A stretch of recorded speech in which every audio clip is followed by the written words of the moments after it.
Okay, you ready? Two guys from two We're worlds. literally live This in the FlipSide. YouTube now. New Just to let you know. episodes uploaded on YouTube every Wednesdays Yes. and Saturdays. Yeah, good to know. Now. Thank you. Okay, and we're Your host? recording now. Okay.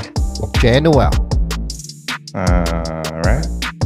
Okay. Good morning, good evening, ladies and gentlemen, and welcome to episode 65 of whatever the hell this thing is that we're doing. How's everybody doing? Oh, we have a guest today, Jeff. He is a native of... Where are you from, anyway? Actually, I'm originally from Buffalo, New York. That's right. The Bills thing Bills that you had Mafia. before. Yeah. Bills Mafia. But actually, April will be 40 years here in Northern Virginia. Jesus Christ. Yep. He's 40 years? 40 years, yeah. Any UFO sightings? I've seen a lot of things. It just depends on what kind of state of mind I was in back then. Right. All right. You know? Just want to get that out of the way. It's like a elephant in the room. Right. That the whole damn thing. Have you guys been following that, by the way? The whole whistleblower thing? Partially in and out. Not too much. Are you buying it? That there's UFO other. Yeah. Yeah. I mean, I don't know. See, that's the thing, though. I still would like to have some kind of concrete evidence. So are you familiar with Matt Rife? Yeah. Okay. So I saw a clip today with him. Dude, seriously. Hold on, by the way. I mean, you know Matt Rife, the stand-up comic? Yeah. Okay. Every time I hear him, it reminds me of you. Yeah, well, he's my kind of humor, you know. Exactly. But he was saying, I saw a clip today, and he was actually doing a duo comedy thing, and he was talking about maybe these aliens are like humans towards ants. Ants are they have nothing. They're not intelligent. They're nothing. And so why do we even converse with them? Right. And that's what aliens are probably looking at us like. Right. Because we've got pictures from billions of years away, but these aliens are checking us out. They're probably thinking these guys are idiots. Possibly. And he did say something that was funny. He goes, men and women and of earth. And he goes, yeah, well, somebody's going to stand up and say, well, I'm not a man or a woman. I'm somewhere in between. I'm a he, she, it, that. Yeah. Is it like that though? Is that like the overall sentiment around your like circle of friends for the both of you guys? I mean, Jason, obviously, but are you guys like, is everybody like that? Like sort of like we're busy trying to figure out each other's sexes here. Like, do you guys mind? Can we talk about UFOs later?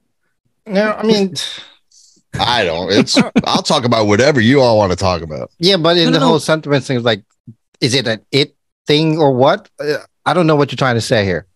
No, like for example, here the UFO topic Right. is like we're still busy wearing masks. If we should be wearing masks or not.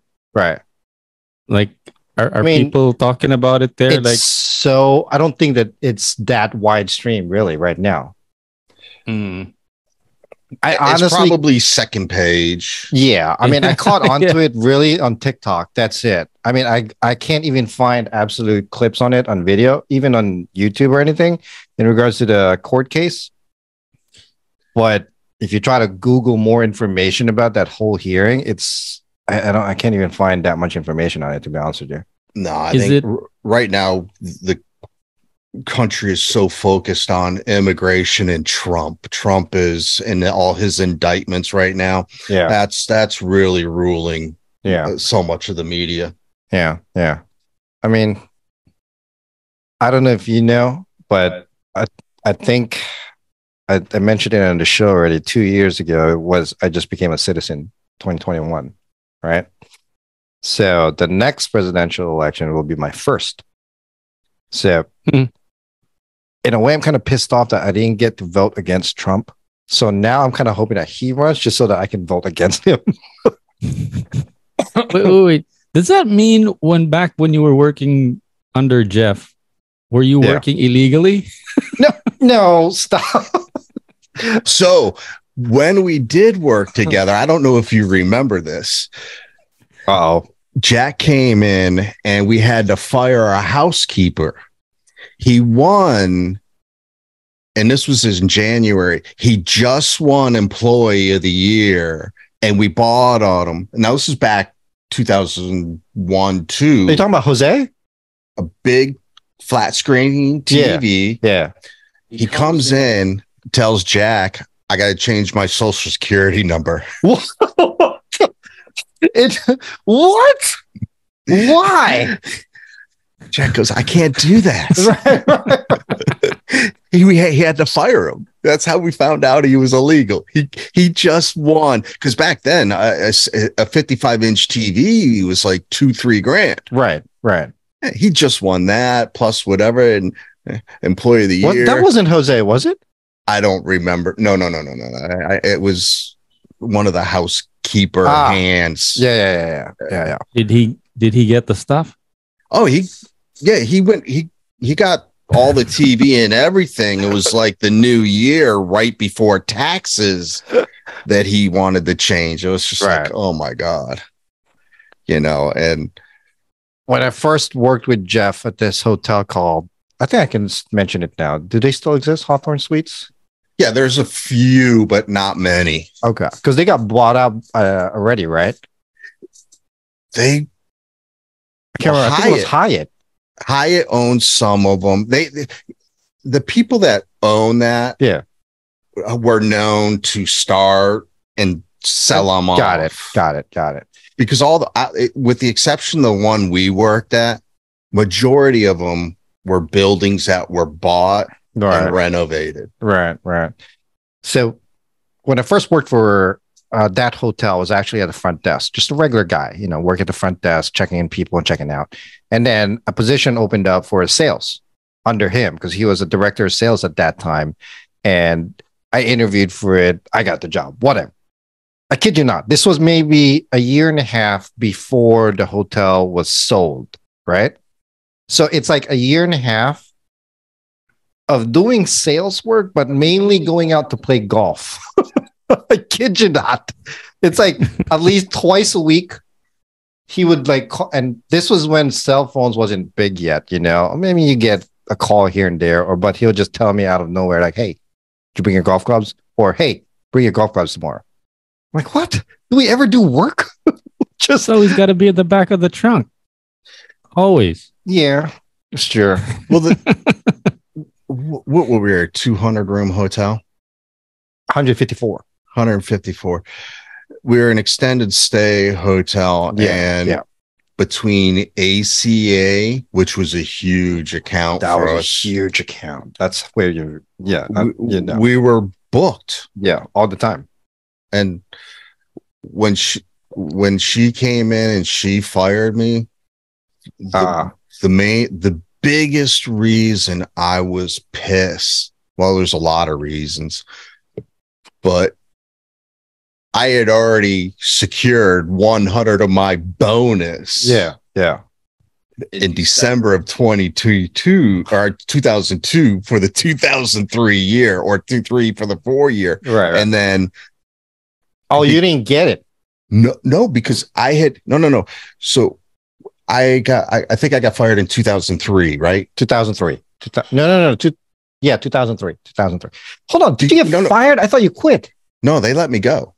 Oh, fuck. Sorry, man. So they and that, which is not uncommon, but right. So in December of 2020 or 2003, right, going into 2004, I already had secured my 2004 bonuses. Yeah. Because we had already, not only did I had booked ACA that year, there was a Lockheed Martin, and there was also another United Airlines group. Yeah. I remember that. So I had like 50%.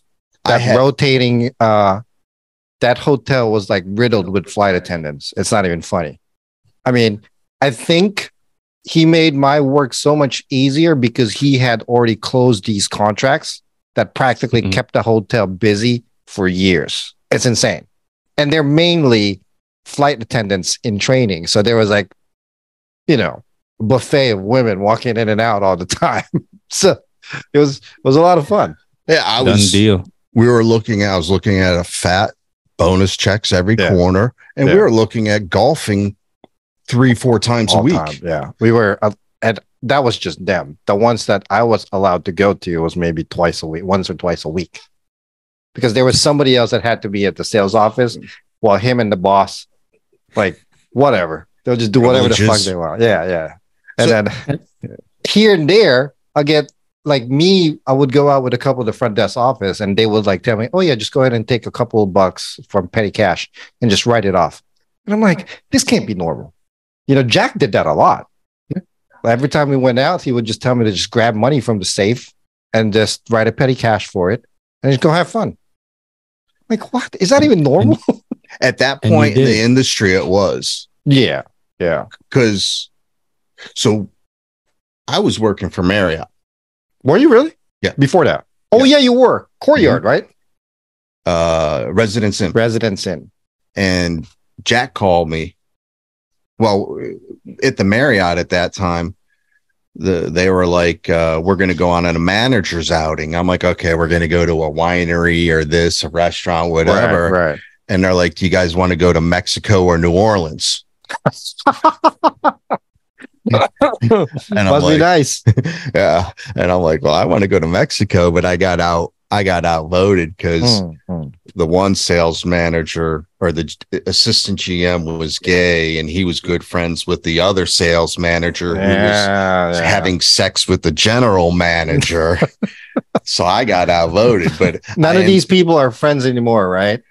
Oh no, we all knew what was going on. No, I mean, like right now. No, don't mention names. No, I haven't seen any of them in years. Yeah. But yeah, we ended up going on a 3-4 days fully paid trip down to New Orleans just for the hell of it. Oh, it was amazing. Wow. And then but I ended up at the Hawthorne because Jack called me and he's like, hey, I need a director, I need boom whatever. I'm like, and I just said no. Yeah. And he's like, all right.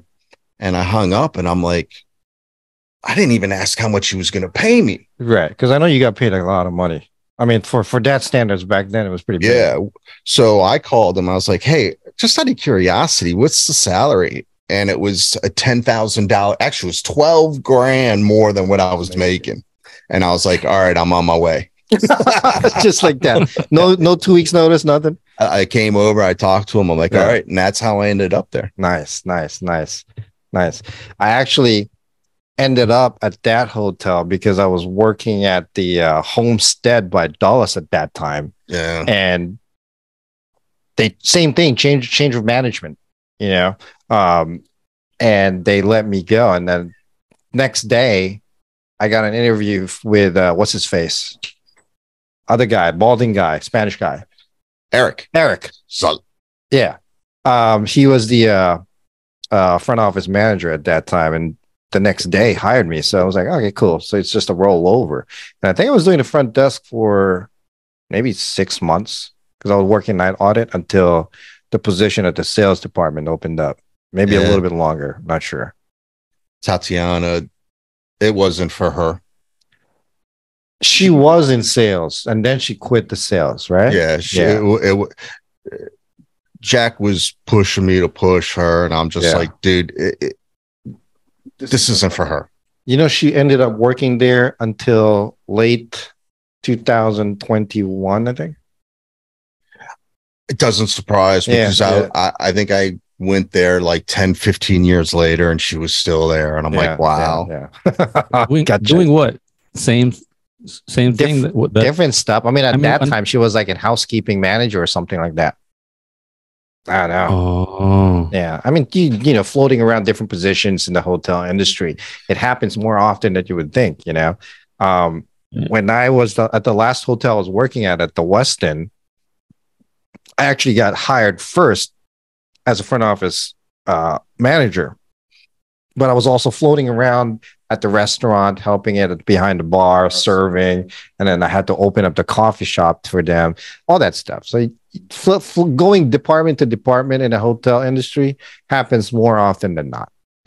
It's mandatory. If you want to be a GM, Yeah, you have to. So like if you go into Marriott or Hyatt, they have programs, and the management programs are you're going to spend a year or two at the front office manager. You're going to spend a year or two in food and beverage. You're going to spend a year and two in housekeeping. right. You're going to know the whole hotel, because as a GM, is a bigger hotel, you're doing budgets for each department, for the front office, for housekeeping, food and beverage. Right.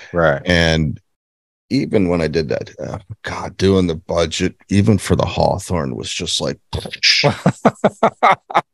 too much.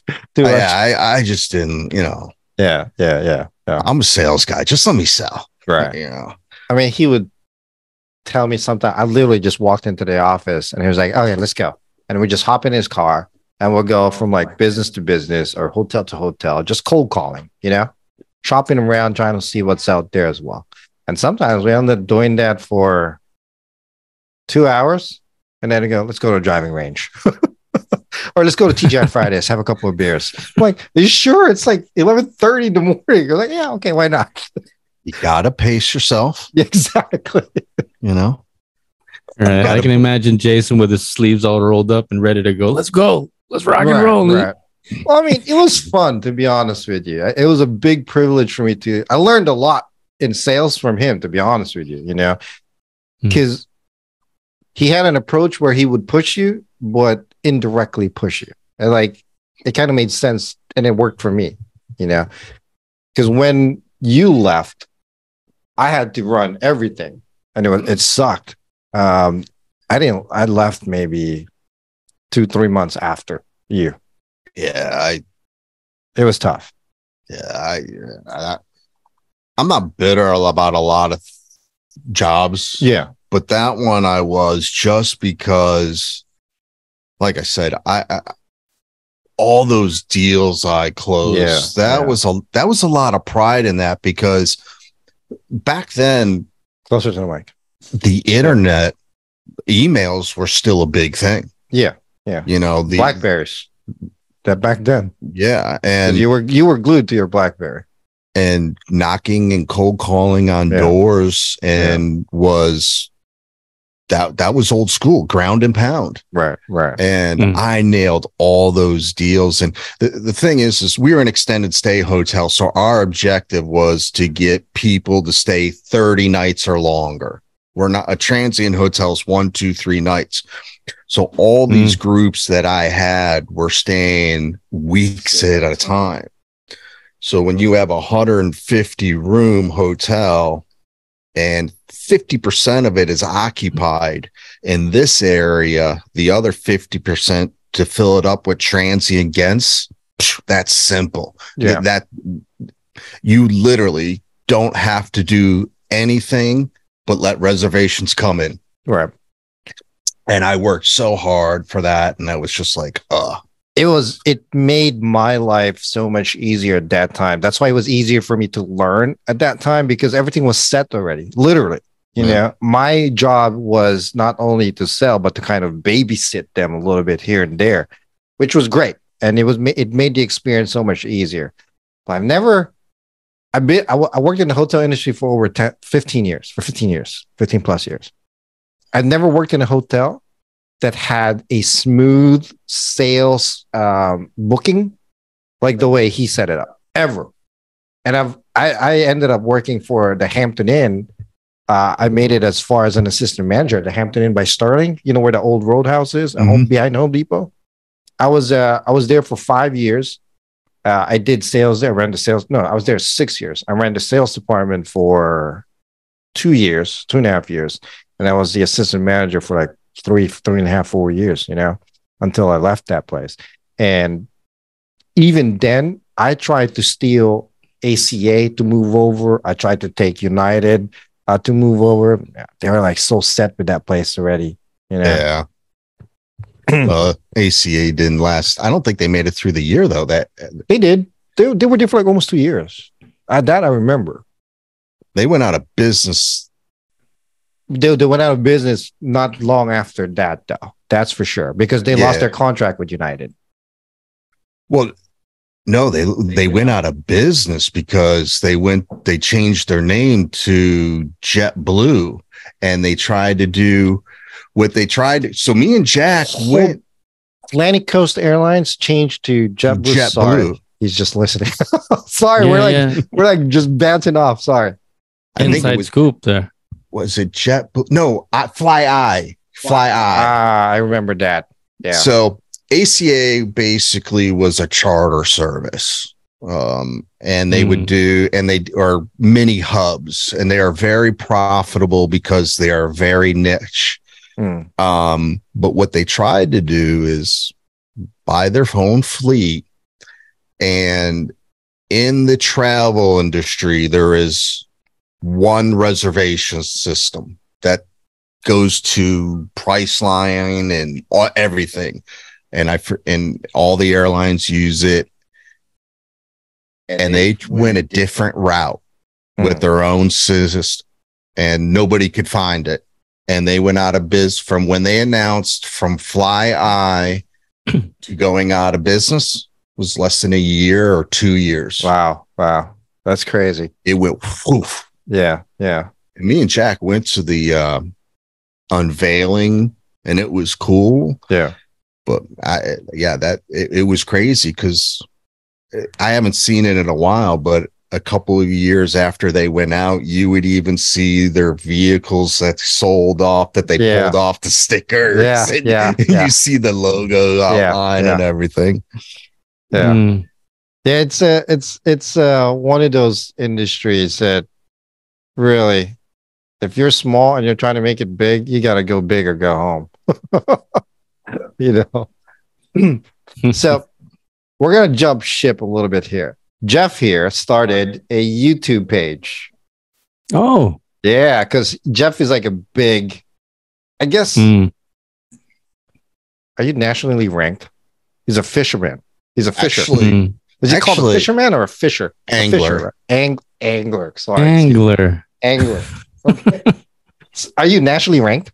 Actually, I am. So I wrote down here. But here's the thing is, I fish multiple tours, and the one tour that I'm concentrating on, there is a national ranking, but it's really just a Maryland division, and it's not a real high end tournament. Right. But this is my first year fishing tournaments, anyways. Well, so I don't know if I heard right. National ranking for co-angler. Yeah. You're 207. Yeah. See, did my homework, bitch. He's ranked 207 of how many? I think it was 556. Dude, that's pretty good. You're below 50. Yeah. Yeah, but I mean, you're above 50 percentile. It is a little skewed because some of the rankings, what goes into it is not only the amount of fish you catch and the weight you fish, the fish you catch, but also you get points for tournaments. Right. So there are tournaments participated or tournaments won? Participation.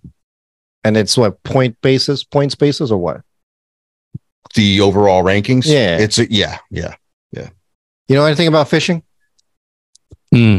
So I didn't know much. You know, what I know in fishing really is like regarding like bass fishing and all that stuff, or fly fishing to the extent. I've tried fishing once or twice in my life.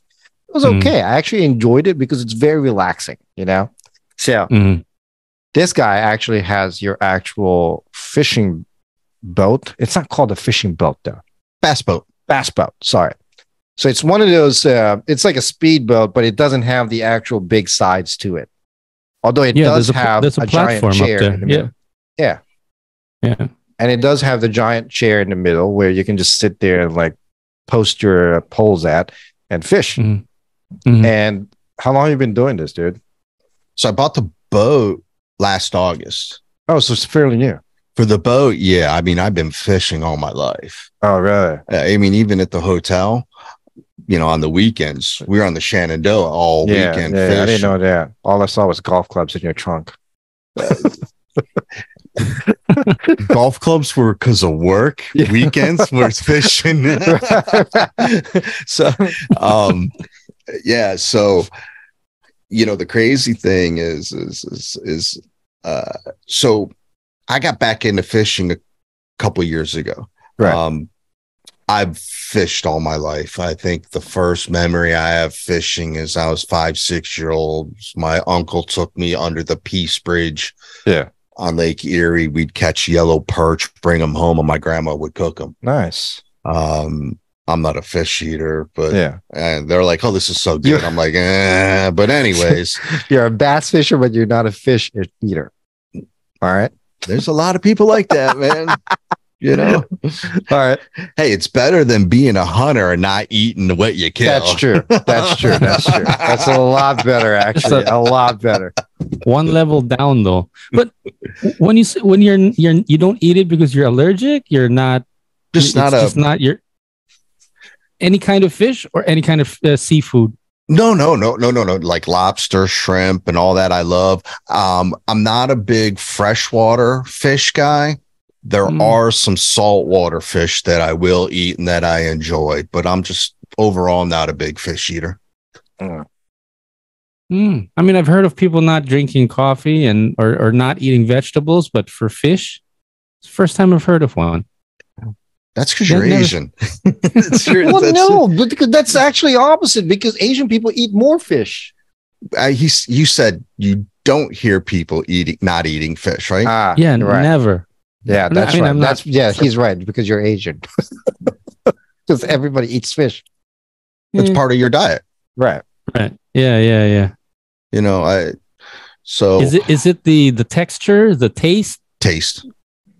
Smells like the taste like it tastes like it smells. And I don't think fish tastes like it. It doesn't taste like it's what it's in my head. Yeah, so it's in your psyche. Yeah, so it's there. So you don't eat sushi at all? No, I like sushi. Well, no, I will eat it, but like if you give me grouper, mahi, mako shark, that I'll eat that stuff. Okay. I'm not a big tuna fan. But those are the type of fish. Tilapia? Yeah. Tilapia is a little bit fishy though. That's the thing with that one. I mean, I'll eat it, but it's not like like it. If I'm gonna go to the only thing I'm ever gonna order or buy is gonna be grouper, mako shark, mahi, salmon.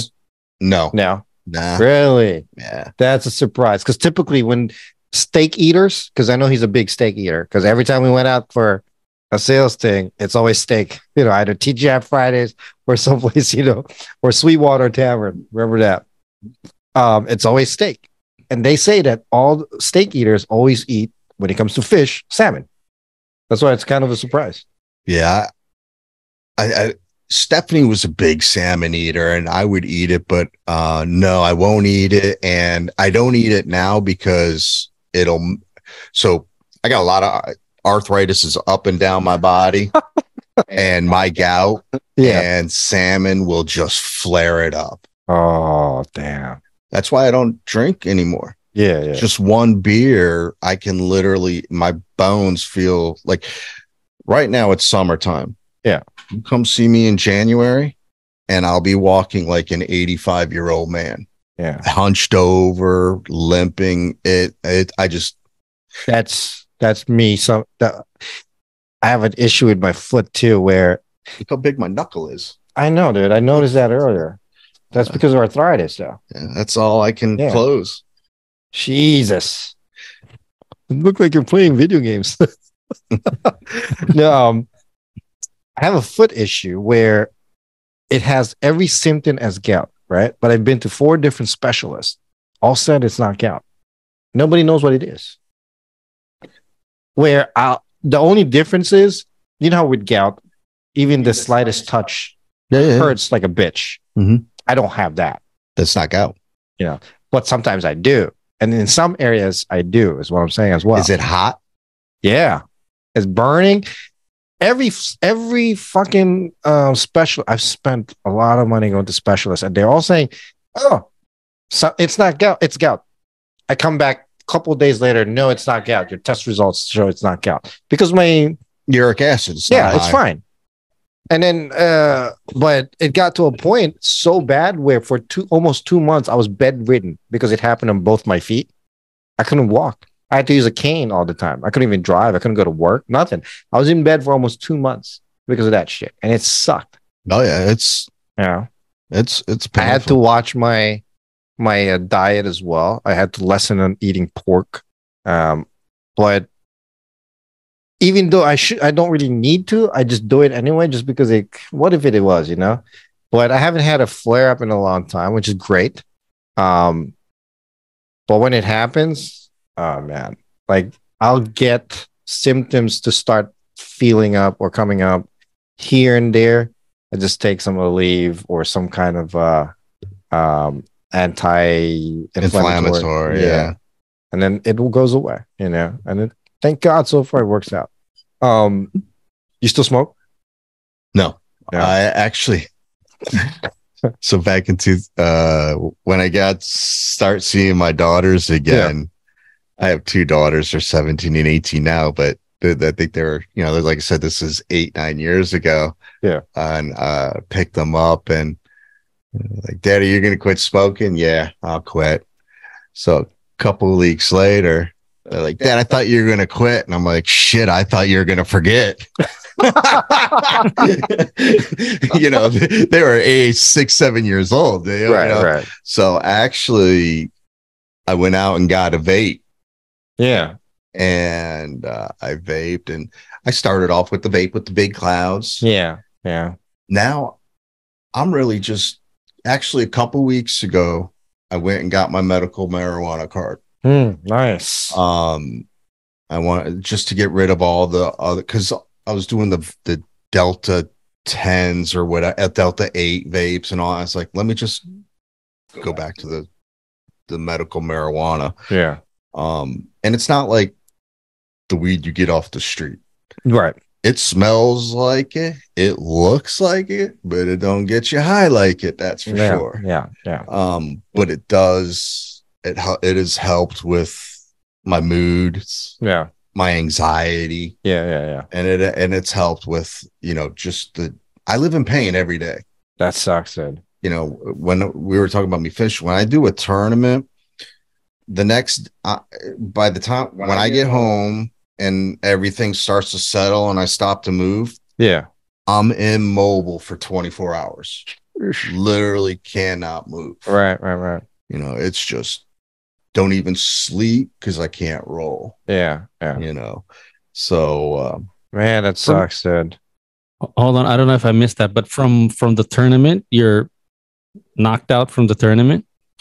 Yeah, just from when you get it's funny, we could go back to the boats, but when you're on a boat, believe it or not, it's a workout.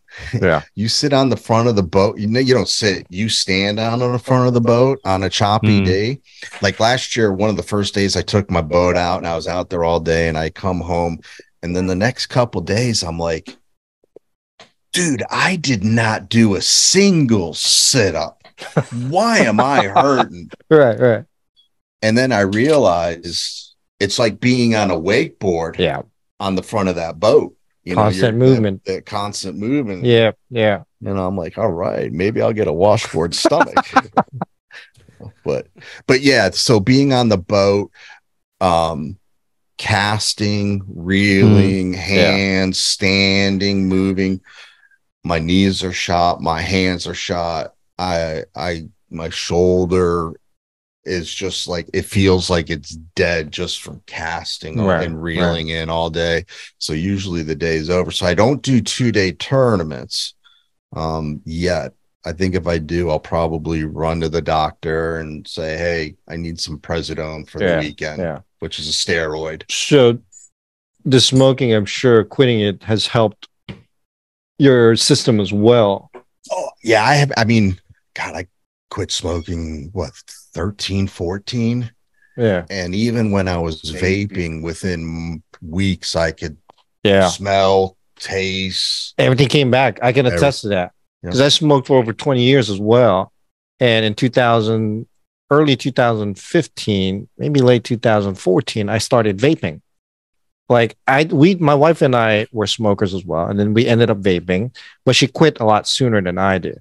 I stopped vaping maybe over a year now. And it's great, dude. Now I don't even smoke. I barely drink.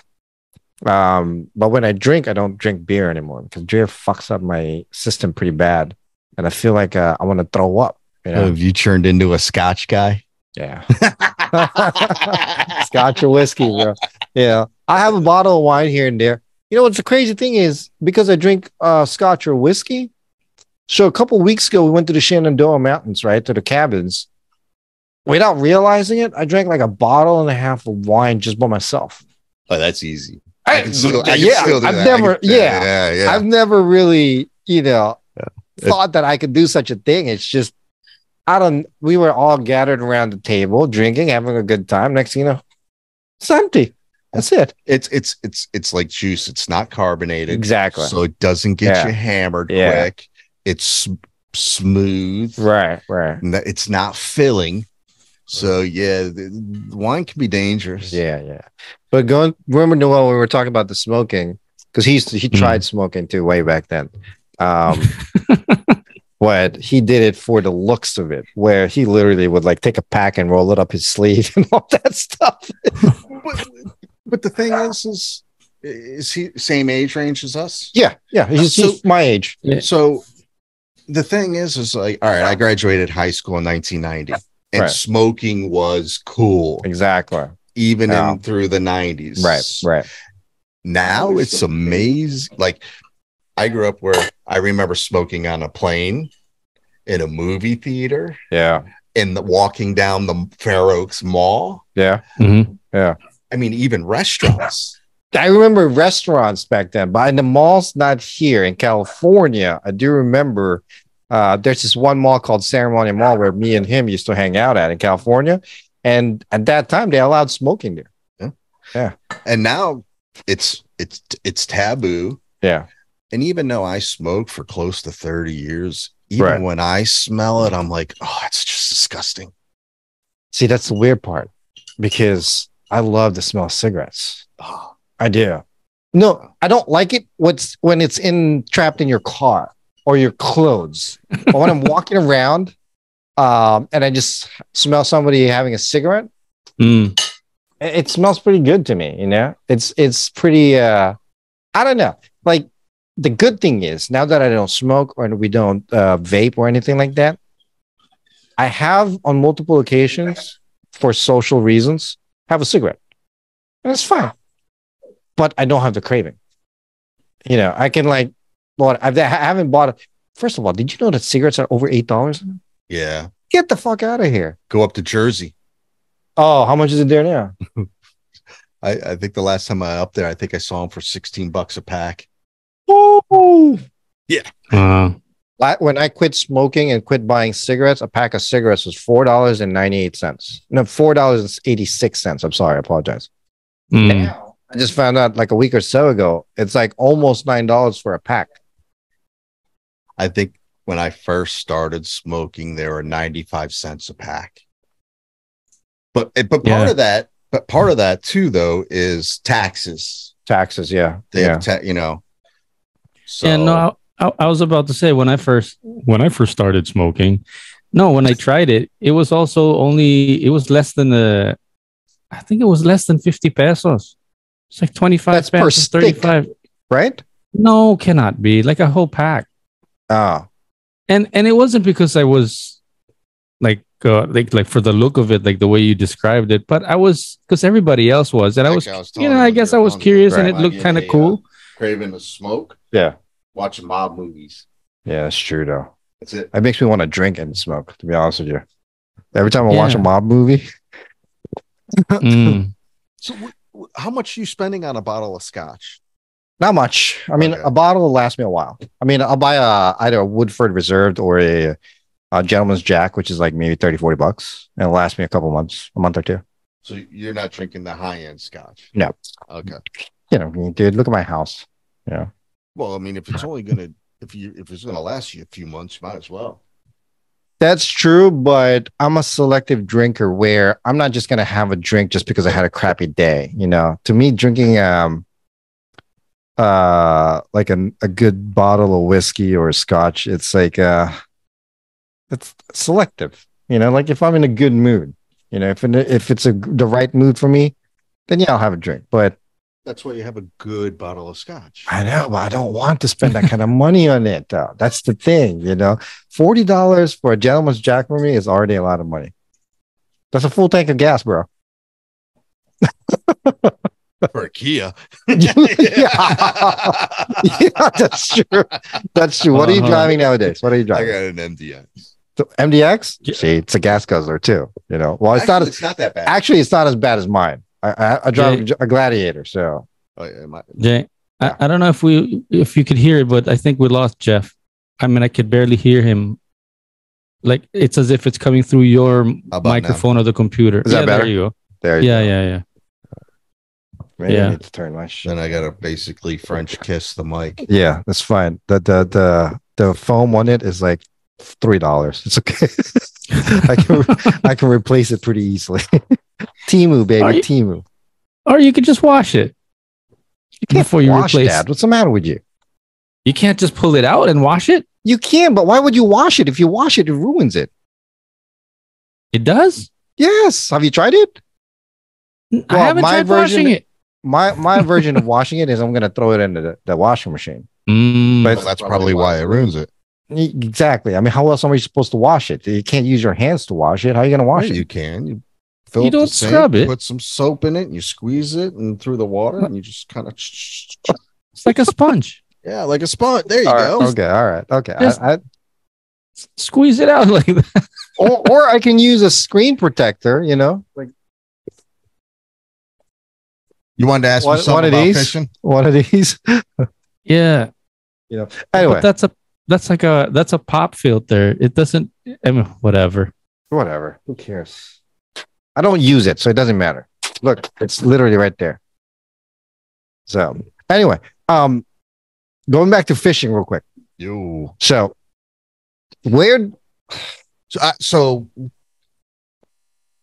in the 90s, when I got out of the Marine Corps, when I was working at Marriott, Yeah. I was fishing about 40, 50 hours a week. Geez, it's like a full-time job. Yeah. Yeah. So when I was working at Westfields, you get there at 6:30 for a 7 to 3 shift, Right. but the next shift comes in at 2:30. Yeah. You know me, I'm Yeah. out by 2:45 and on the Shenandoah by 4:30. And then me and Steph, we used to fish a lot. So when we divorced, I didn't fish. There was a couple times I went out fishing, and it was just the worst experience of my life. Right. I couldn't get off the river quick enough. The mountains were closing in.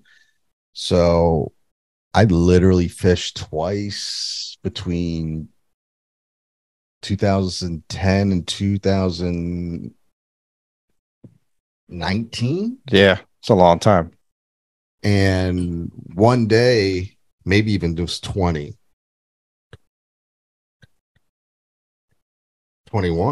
Yeah, because in 21, I started fishing again. Last year, I bought my boat and I fished a couple tournaments last year. So in 2021, I was sitting in front of the TV and this fishing show came on. Yeah. And then a tournament came on. And the next thing I know, it's 11 o'clock at night. So I woke up the next day, YouTube some more fishing.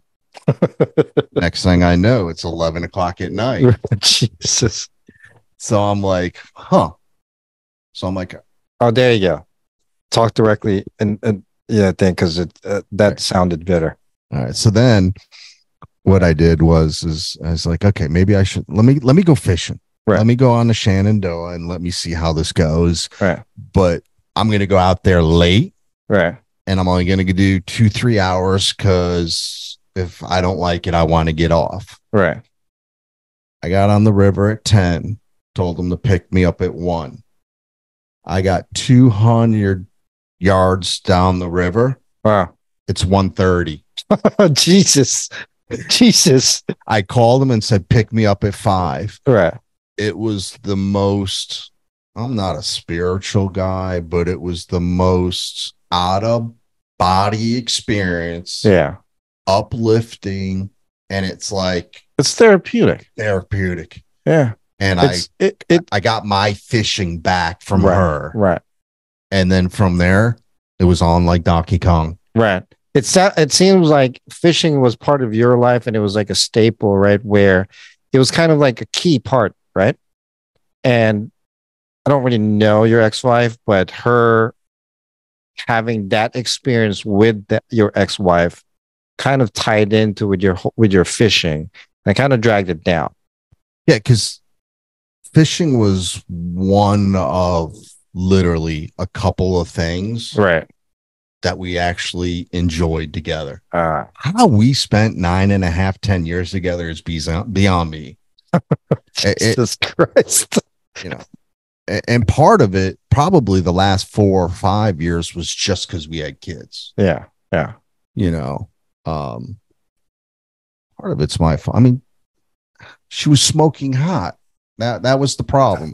She was smoking hot. She was fun to be with, but she's not mother material. She's not marriage material. Yeah. She's a girl you date, you go have fun with, party with, and have all the fun stuff with. But if you want to get serious, no. Right. Yeah. She's one of those things that you buy, and then once it's close to the deadline for the return policy, you return it. Yeah. Is that right? Yeah, pretty much. You know, the funny thing is like that was so bad. I'm so sorry. I saw you shake your head. I know it was so bad.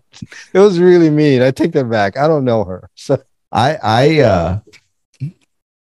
so the girls moved in with me. Right. She met this guy. Girls, his daughters. He's got 2 daughters, by the way. Sorry. Yeah. So the girl, she started dating this guy, and there's a story behind that, but anyways, blah, blah, blah, blah. The girls moved in with me. I find out, and she was with this guy for less than a year, maybe a year. Yeah. And they decide to get married. I told the girls, give it 12 months. He moved out in 8. Jesus Christ, man. Says a lot right there. So how did you end up spending 10 years together? She's hot. Yeah, that's basically it. She's hot. That's it. She was hot. Or he's got the patience of a Filipino. No. No. She's hot. Well, she was. Yeah. So she was Korean. She's 5'10". Yeah. And she had shunk. When my dad first met her, the first thing he said is, there's no way those things are real. And you don't see 5'10" ages with racks. Correct. Rare. Yeah, it's rare. So basically fishing, I'm kind of glad that it seems like it tied in with your life immensely, that when you got it back, like you said, everything just fell back into place, it seems like. Yeah, because there was a point in my life in the 90s. Well, actually, so I had a boat once. Yeah. And I was working for Marriott, and I was making $30,000 a year. I'm in my 20s. I'm like, Jesus, so it's a lot of money back then, huh? Didn't seem like it. No. I was living poverty back then. Yeah. You know, but I was like, I'm going to try fishing professionally. Right. I had my boat. I had my truck. Yeah. And then I met my future ex-wife. And the crazy thing is one of the guys I used to fish with or know, I'm better. I used to be better than he is, but he's on the pro circuit. Is he really? Oh, wow. Sponsors. Consistency though. That's the key there, and putting the time in. I mean, I'm sure if all the bad stuff did not actually occur and whatnot, I'm sure you probably would have continued it. And who knows, right? Yeah. I mean, I look back and there's things that, people will never understand until you have them, Right. until it happens. And having kids is one of them. Yeah. So that's why I'll never say, I regret this or that. You don't. Yeah, you don't. Because, my daughters are easily, hands down, the best thing that I've ever done in my life. Right. Yeah. I think I can speak for all three of us when we say that the one big thing that we really do miss in part of our lives that we might regret is the money. I'm sure at one point in our lives, I know you were doing pretty good with all your. He dabbled into the entertainment industry in the Philippines, So he was actually a radio DJ at one point and worked with Nickelodeon in the Philippines. So he was actually doing pretty good, I was at some point rolling into Dell a little bit. I know he was. And I think collectively, it's the one thing that we regret, like just throwing it away, kind of, spending it on here and there. It sucks, but you know what? That's pretty much it, though. Whatever. Speaking of what sucks, I want to go back to fishing real quick. Yeah. About what Jeff mentioned about what do you call this? Getting into it or trying to get back into it at first, but it was the worst day of your life kind of thing. And then how did it switch when you went back in there again after watching so much YouTube or TV? What was the difference? What was the turning point in that?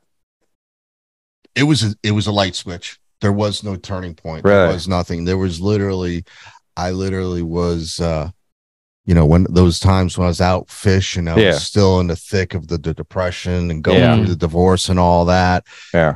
So I hadn't even probably been out on the river since 2012. Wow. So when did you get back into that again? What year? 21. 21. Shit. But since 2010, when she left, I had only gone out fishing twice. Right. So watching the videos in YouTube, it was literally I Saturday morning, walked out, had my coffee, turn on the TV, and fishing was on. Right. And it was just one of those things where like, let me check it out. Right. Not conscious, not thinking about anything. And then the next thing I know, I'm watching tournament, and tournaments are 8 hours long. Yeah. Yeah. So it's like, and people are like, well, how can you watch? I'm like, you watch golf? It's like saying you watch NASCAR, but NASCAR is worse to me because you're just going around in circles. You know what I mean? Whether it be golf, NASCAR, or baseball, it's all boring. I don't.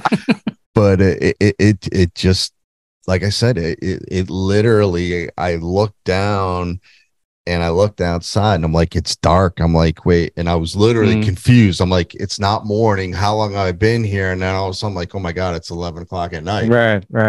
And then the next morning when I woke up, if you're an addict, you have a beer, you have cravings. The next day, I had all the cravings back. I was like, dude, I got to go watch more fishing. I got to go watch more fishing. Nice. And as I'm watching it, I'm thinking, do I go out and try fishing? Is it time to grab that pole again? Yep. And that didn't sound right. Jesus, sorry. It's always time to grab that pole. Yeah. And basically all week, I'm like, fishing. Right. So, and that's really how there was no conscious effort. There was no turning point. It was literally just, it happened. Right. How did you feel? Sorry, go ahead. Yeah. How did you feel, or what was it about fishing that clicked for you this time? When I went out and I was down the river, like I said, I felt like I took back what was mine.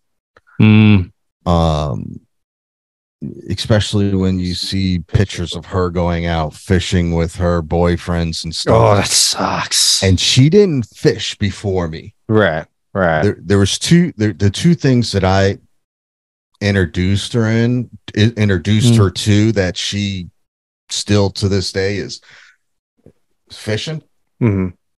and eating oysters. You know, her and I have gone the old Ebbet Grill. Yeah. We ordered 20 dozen Jesus oysters Christ. at once. What the hell? That's like food poisoning waiting to happen. They were like, "Are you?" Yep. And they kept bringing them out. Yeah. When we were done, we got 5 more. Jesus Christ. I wonder what the bill was. Do you remember the bill? There is like $29 a dozen. A dozen. So it's not that bad. It's okay. Yeah, it's not that bad actually. Oh no, it was over $500-$600. Okay, yeah, take that back. That's pretty bad. That's pretty bad. Just for oysters, Jesus Christ. You know, so but yeah, I just got I got mine back, and the whole joy of fishing and and it just wasn't fishing. It was, I love the water. Yeah. I love being on the water. My dream is to live by the water. Right. You can put me in a single fam, or you can put me in a trailer. Right. If it's it's like Lethal Weapon, where he lives in the where he lives right by the water. Beach. Yeah. I could, but it was just about being back out on the water, being back. And if you've ever done a canoe trip down the Shenandoah, it's majestic. Yeah. And I haven't yet. It was just beautiful, and it was the fun catching the fish, and it was just fun of, I got my thing back. This is mine. Right. And I think that's something that a lot of people lose, right, in their lives. Because but once you get that back, it's that one thing that pretty much, it feels like, I'm sure it kind of felt like the missing piece to get everything back in track. You know what I mean? And I'm glad that you found that back. And some people are having a hard time finding that. I mean, honestly, with my case, at some point, I actually got to a low point as well, but I did find that thing back for me. And everything seems to be a little bit brighter and makes sense, so to speak. I don't know if that makes sense, but even though it doesn't make sense, something just makes sense now all of a sudden for me, you know? I learned a lot, and I told him earlier, I mean, I've been single for almost 10 years now. Yeah. And I always say it's like that line in Shawshank Redemption. You've been in jail for so long, you've been institutionalized. Yeah. I've been singleized. Have you seen Shawshank Redemption? No, sir. Oh, You've never seen Shawshank Redemption? No, sir. We've been talking about it a lot on this. Yes. Because it drives me crazy. Yeah. I'd say like, that's un-American, but you're not American, so I guess Shawshank is in my top 5 all time. When did it come out again? Oh man, 1999 maybe? Yeah. No, late 90s. Is it that? Tim Robbins and Morgan Freeman. Jesus Christ. Yeah. There's a lot of familiar faces in that movie. Right. But if you haven't seen that, maybe you may not have seen a lot of the others. But if you do watch a lot of movies, you'll be like, "Oh, that guy's from that." Yeah. But it is hands down one of the greatest movies of all time. Yeah, I know. It's funny though, because I know, but no, Jeff reminds me a lot of the stuff that I remember when Shawshank came out. I think it was just when I left, or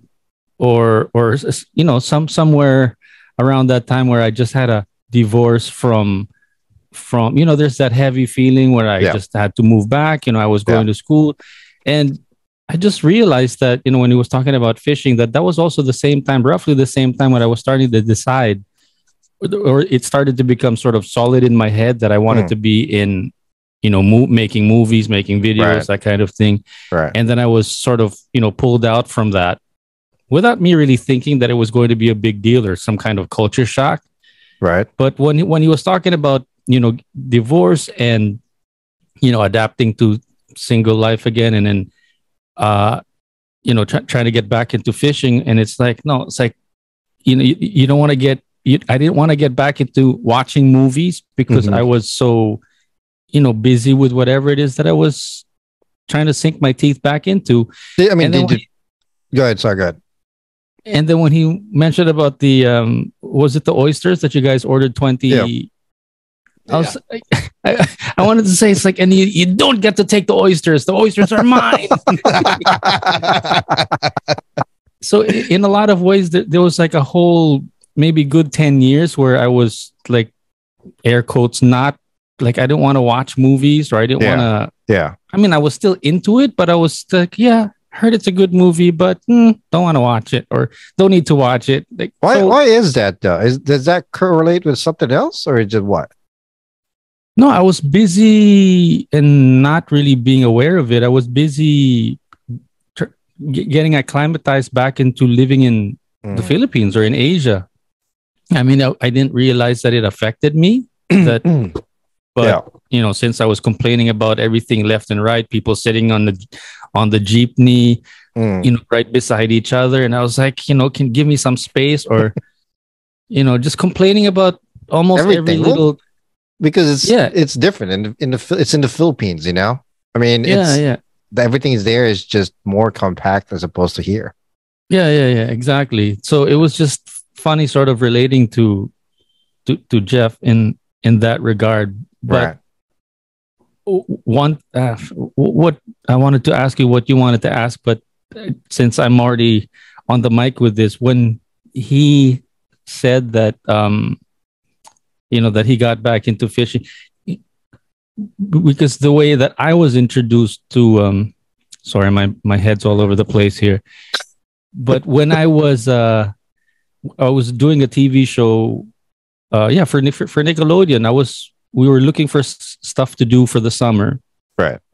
And then you know, one thing led to another, and then I ended up like doing a little 15-minute segment on scuba diving. As soon as I dipped my head in the water, it was like, you know, I've been watching videos and TV shows all about like scuba diving and exploring, blah, blah, blah, back in the days when I was a kid. And then as soon as I dipped my head in the water, I was like, what have I been missing out on all my life? So as soon as we finished that show, that episode, when we flew back to Manila, I was like, is that the time you got your certificate for scuba diving? Yeah, I was like on an instructor. 10, you know, I didn't pursue all the way up to instructor, but I was like on a 6-10 year rampage on just diving like every weekend. Yeah. And that's why it just sort of clicked to me. Like at first you're kind of sort of avoiding it because you're so busy with so many other things, and then when stars align or what, you know, all of a sudden you're like, shit, this is the path that I wanted to, you know, that I wanted to take. Are you trying to pursue this fishing? Like, how far are you trying to go? As far as you can professionally, or no? No, it's just like real therapy for you. Yeah, I mean, I want to do some competition. I do. There is a certain point I want to take it, but I physically, I wouldn't be able to do it because he's like, if you watch the Bassmasters, the Elite, I've seen it. Those guys on the Elite Series, there's only 9 tournaments for the year for the Elite Series. Oh. But you fish basically 5 straight days. Jesus. So your first 2 days, you're out there on practice. Right. And then usually tournament day is Thursday. Yeah. Friday. Then after Friday, you have your first cut, usually down to 50. And then on Saturday, cut down to the final 10 for Sunday. So if you make it, you're so that's a lot. That's a lot of time dedicated to it. Yeah. And there's you know, it's a pretty expensive thing to do too, right? Just like scuba diving. Well, so when I got back into it, and I'm like, okay, I'm going to go buy a boat. Yeah. Okay. A few years ago, now, granted, I got back into COVID or got back into fishing right at COVID.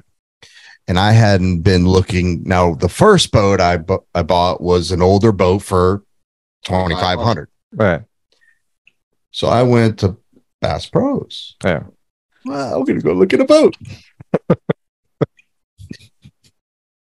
$65,000. 65? Nitros are the cheap boats. If you want, when you turn on the TV and you see those boats, those are $100,000 to $150,000 boats. Jesus Christ. Jesus. And then I don't know the last time you went and looked at Tahoes or Ram trucks. Yeah. Yeah. They're $90,000 to $100,000. Yeah. Pretty much. Yeah. So basically, if you just go down to the Occoquan and you see these guys with Rangers or Bass Cats in the truck, you're talking $200,000 just between the boat Jesus and the truck. Yeah. Yeah. So with these, like for instance, like I have an older boat and it's nothing. I mean, I paid $12,000 for it. I got lucky. Right. But if I go buy a new Ranger, base price, they're starting at 75, 80 for the truck. No, for the boat. Yeah. Then depending on the graphs, Yeah. a lot of these guys want to upgrade the graphs. Jesus. Trolling motors now are $3,500 to $5,000. You got to buy the trailer too, right? Well, the trailer usually comes with the boat. Oh, okay. And then you've got your power poles. Yeah. And then your lithium batteries. Jesus. And if you want good lithium batteries, you're going to pay $750 to $1,200 per battery. Jesus. That is insane. Now, those batteries are warranted for 10 years. Yeah, but still, $750 each? Up to $1,200. You And know, most guys are going to want 4 to 5 lithiums and 2 cranking. Yeah. I'm going to go to Walmart and buy a $60 pole and just go down the pond down the street and just get me some salmon or whatever fish that they have. That's it. Yeah, I was about to say that's what I like about scuba diving. I don't actually need a boat. I can actually just walk over to the your equipment is also pretty expensive now. At first, right? At first. And then if you just maintain it, then it'll last you for a long time. Yeah. But I could but for me, whether I'm diving 10 in a pool that's 10 feet of water or if I'm diving 100 feet, right, it's not that it's the same. I mean, safety wise, but I enjoy both. Like, it doesn't matter to me if I'm diving shallow or if I'm diving deep. I was wondering if it's the same thing for you, Jeff. I mean, like, as long as you're in the water, right? Yeah, I mean, I got the boat. I fished all these years without a boat. I'm going a different route. And my YouTube channel is it's more of a journal.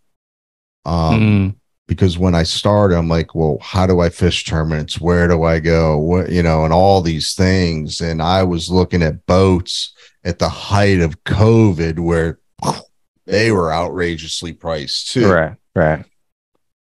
So the whole YouTube channel is really about a bank fisherman who's always fished banks, ponds, rivers, who's kind of flipped over to tournament co-angling and exposing all the downfalls, the pitfalls, the mistakes that I make. Yeah. And really just a journal. So this way, when I'm dead, my girls can turn on the TV and watch me, What's the most basic mistake that most first time anglers make when they buy a boat? No, just in fishing in general. Probably too much gear. Too much gear. Yeah. I was gonna say too much gear or too expensive equipment. Up until last year, I never spent more than $20-$25 on a rod reel combo. Right. And part of that is I'm fishing on the Shenandoah, I'm fishing in the river, I'm getting it wet, I'm tossing it, I'm banging it. but now I've got a couple setups that are about between and this isn't that expensive compared to others, but between my rod and reel, it's about $500 combos. Just not bad. I mean, your daughters are not into it yet? Or do you ever get to spend time with them fishing, or how does that work? Actually, I did take my daughter out a couple weeks ago. They're at the age where they don't want to hang out with their dad. Yeah. It's crazy. So yeah, I remember back in the 90s, the whole East Coast, West Coast thing, rap thing. And I remember Snoop Dogg coming out on the MTV Awards going, "You ain't got no love for this," and all that. Yeah. And I'm like, oh, these guys are thugs. And And last night, both my daughters go see Snoop Dogg at Jiffy Lube. Full circle. Full circle. And this guy's he's coaching the Little League Pee-wee football game. Yeah. I was about to say, that's the thing. You get into their world first, show him, what you know about Snoop Dogg. And then if once they see that you're interested, maybe that's when you can introduce fishing, if ever. They've gone out with me fishing on the river before, and their mother, and it's just not into it. No, they, like I said, right now it's 17 and 18. Yeah. They don't want to hang out with their dad. Yeah. And the thing too is kids today just don't want to be outside. Yeah, it's annoying. It's fucking annoying. I keep telling my kids the exact same thing. It's like, well, I don't know what to do. And you sound like a real idiot when you're like, play. Yeah. What do you mean play? Play with what? I got my tablet and my phone right here. I'm making money. Yeah, it's I'm working, Dad. It's annoying. But I think we've gone way past the minutes now, or the time frame. So let's cut this short, or not short. Let's cut this out already. And what we could do is maybe sometime soon we can have you back again. Yeah. What do you think? You down?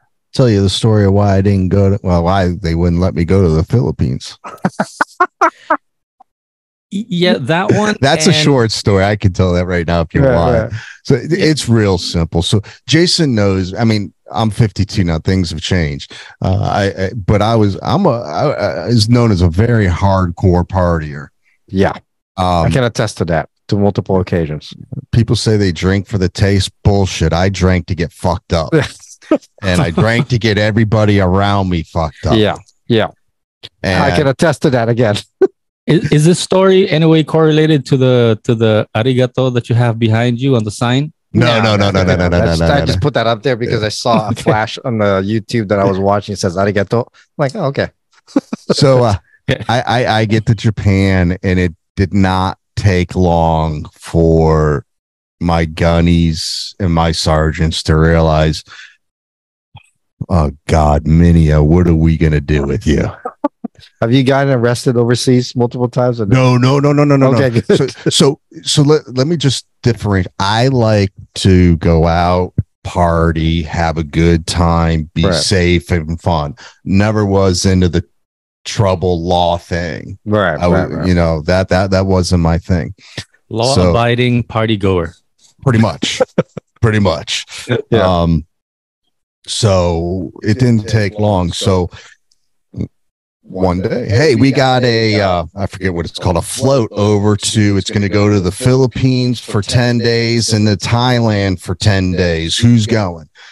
And you got to remember, at this time, everybody's 18, 19, 20. Right, so kids don't they got shipped to Japan. They don't want to be in Japan. They want to go home. So nobody raises their hand. Me.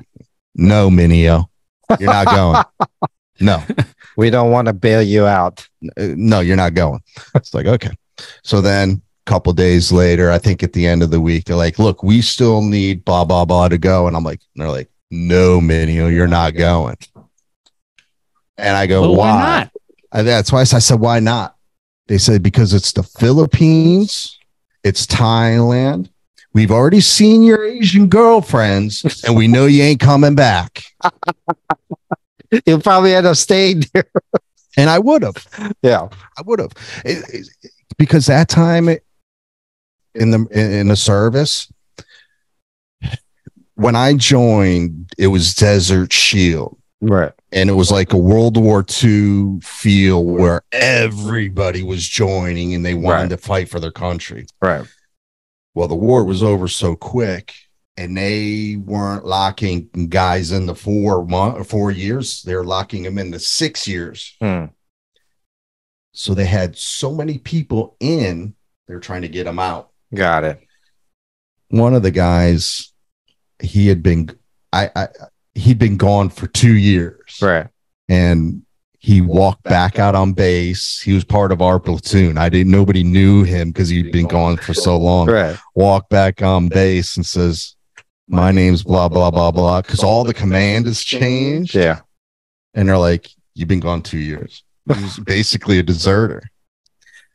But he's like, over in Japan, you can get lost, not be found. Yeah. Lived a life for 2 years, was ready to go home. He's like, all right, Marine Corps is going to ship me back home. Jesus. Walk back on base, says, here I am. And because there was so much, it was just nothing. They just discharged him. Get the hell out of here. He didn't get reprimanded for anything? Slap on the wrist. Yeah. But no, desertion's usually put against the wall. Court martial. Yeah. Court martial. It's a felony. Yeah. So once you leave and you have to check that box, but no, he didn't even nothing. They just said, let's just. I think at that point, the Marine Corps was probably the biggest it had been since World War II. Yeah. Because the Marine Corps is only, depending on the year, 130,000. Right. I think at that point, we were like at 160. Wow. So they're really trying to downsize. That's crazy. But yeah, I'd love to come back again. Yeah, definitely. Well, that being said, I think we're good to go, right? Sure. You enjoy your breakfast? You talk too much. You enjoy your breakfast here? Yeah. All right, guys. Well, we're going to go ahead and cut this off. Thanks for joining us. Episode 65 down the till. This will be coming up again in the next week or so.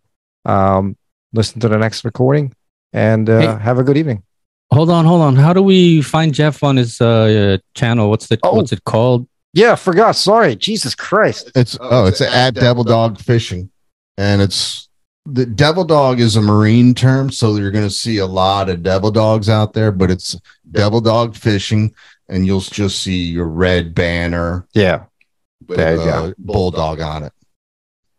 All right, guys. There you go. Jeff Minio, thanks for joining us. Appreciate the time. It's really good to catch up with you, man. I haven't seen you in forever. Yeah, dude, you look the same, honestly, with the exception of like a look a little bit older. Besides that, still the same. I had hair last time we saw each other. No, you've always been bald. No, I had hair back then. I've been bald for over a decade now. So I always remembered you as bald. Yeah. Well, thanks, guys, for joining us. Appreciate it. Again, this is the Flip Side with Jay and Noel. My name is Jay. Hey, name's Noel. And thanks for Jeff. And we'll catch you later on the flip side. We'll catch you later on the flip side. All right. You can catch the full episodes on youtube.com at The Flip Side with Jay and Noel. Full episodes uploaded every Wednesdays and Saturdays.